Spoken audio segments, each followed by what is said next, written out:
Hello, this is for problem 8 on quiz 7-2A. There are two ways we can solve this problem. The shorter one is going to involve using the equal values method.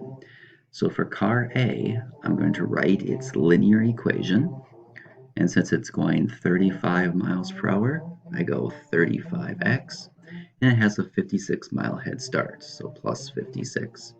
And for the second car, car B, it's traveling 42 miles per hour, so you go 42 times x plus, and it doesn't have a head start, it's at mile 0. So those are the two equations.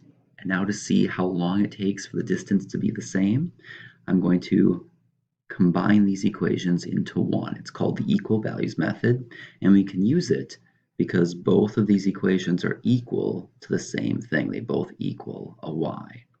So I take 35x plus 56 and set equal to 42x plus 0.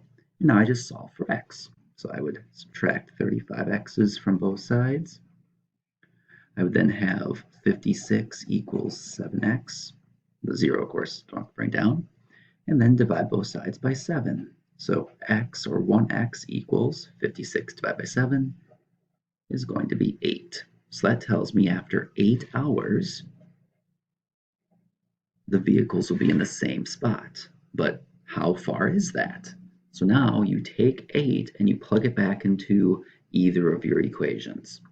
So if I take 8, which is the answer for x, and put it in for this x, I would have 35 times 8 plus 56. So let's try that. 35 times 8, and then add 56 to it, and we get 336 miles. That's how far car A is after 8 hours. And if I try this for car B, I would take 42 times 8 hours plus 0. So 42 times 8 plus 0, and you can see it gives me the same thing. So what I've done is I've shown you that after 8 hours, both vehicles will have gone 336 miles, and that's your answer.